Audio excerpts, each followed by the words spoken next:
ከኢትዮጵያ ኤርፖርት ዛሬ ብቻ ከ150 ሰው በላይ ተመልሷል። ይህን ሰሞን ግርግር እንዳለ ሁሉም ሰው ያውቃል። በጣም በርካቶቻችሁ ይህን በተመለከተ ቪዲዮ እንድሰራ ጠይቃችሁኛል። ነገር ግን ምንም አይነት ቪዲዮ ከመስራት ተቆጥቤ ነበር። ምክንያቱ ደግሞ ትክክለኛውን መረጃ ልሰጣችሁ ስለፈለጉ ነው። ዛሬ ያገኘሁትን አጠር ያለች መረጃ ሼር ላድርጋችሁ።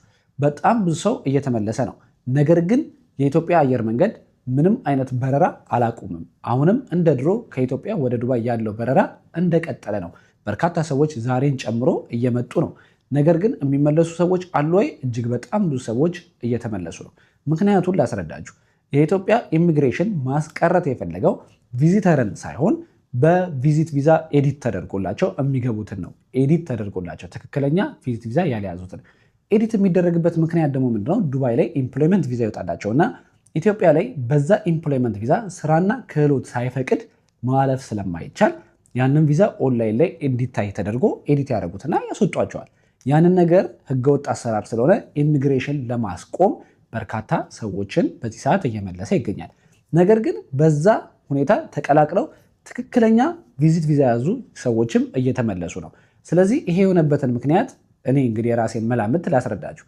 ቪዚት ቪዛችሁ ወይም ደግሞ የያዛችሁት ኤዲት የተደረገ ቪዛ ቼክ የሚደረገው ኦንላይን ላይ አይሲፒ ስማርት ሰርቪስ የሚባል ዌብሳይት ላይ ነው። ጉግል አድርጋችሁ እናንተም ቼክ ማድረግ ትችላላችሁ። አይሲፒ ስማርት ሰርቪስ ይባላል። አንድ ኢምፕሎይመንት የያዘ ሰው እና አንድ የ2 ወር ቪዛ የያዘ ሰው ሁለቱም እኩል ሰርች አድርጋችሁ አይሲፒ ስማርት ሰርቪስ ላይ ቼክ ብታደረጉት የሚገልጸው ሁለቱም የ2 ወር አክቲቭ የሆነ ቪዛ እንዳላቸው እንጂ ይሄኛው ኢምፕሎይመንት ነው ይሄኛው ቪዚት ቪዛ ነው ብሎ አይነግርም በግልጽ። ቼክ ስታደረጉት የ2 ወር አክቲቭ የሆነ ቪዛ እንዳለው ያሳያል ኢምፕሎይመንቱን። ስለዚህ ቪዚቱንም የ2 ወር አክቲቭ የሆነ ቪዛ እንዳለው ያሳያል። ያ ስለሆነ ብዙ ጊዜ አብሮ ቪዚት ቪዛ የሚያዙ ሰዎች እየተመለሱ ይገኛል።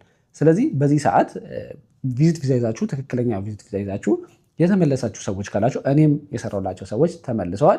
አንደኛ ዱባይ ኤምባሲ ሂዳችሁ ቪዚት ቪዛውን ማረጋገጥ የምትላክ ትራኪንግ ነምበር አለች። በሱ ምክንያት ማረጋገጥ ትችላላችሁ። በተጨማሪ ደግሞ ይሄ ነገር እስኪያልፍና ኢሚግሬሽን ትክክለኛ ያልሆነን ኤዲት የተደረገን ቪዛ በትክክል የሚለይበት የሆነ መንገድ እስኪያዘጋጅ ድረስ የ1 ወር ቪዚት ቪዛ ብታሰሩ ሪከመንድ አደርጋችኋለሁ። ይህንን ለምንድን ነው ያልኳችሁ? የ1 ወር ቪዚት ቪዛ የያዘ ሰው አይሲፒ ስማርት ሰርቪስ ላይ ቼክ ሲደረግ የ30 ቀን ጊዜ እንዳለው ብቻ ነው የሚያሳየው። ስለዚህ የ2 ወር ቪዚት ቪዛ የያዘ ሰው ደግሞ ቼክ ሲደረግ የ2 ወር ጊዜ እንዳለው ነው የሚያሳየው። ኢምፕሎይመንት ቪዛ ደግሞ ሁሉም ኢምፕሎይመንቶች ቼክ ሲደረጉ የ60 ቀን ወይም ደግሞ የ2 ወር ጊዜ እንዳለው ነው የሚያሳየው። ስለዚህ አይሲፒ ስማርት ሰርቪስ ላይ ስለሚለያዩ የ1 ወርና የ2 ወር ልዩነት ስለሆነ የ1 ወር ቪዛ ያሳችሁ ሰዎች ግር የማሰኘት እድሉ ጠባብ ስለሆነ በቀላሉ የማለፍ እድል ይኖራቸዋል። በተጨማሪም አዳዲስ መረጃዎች ሳገኝ እንግዲህ እንደዚህ ሼር አደርጋችኋለሁ። ኮፒ ሊንክ፣ ሼር፣ ላይክ ማድረግ እንዳትረሱ። እወዳችኋለሁ። ቴንክ ዩ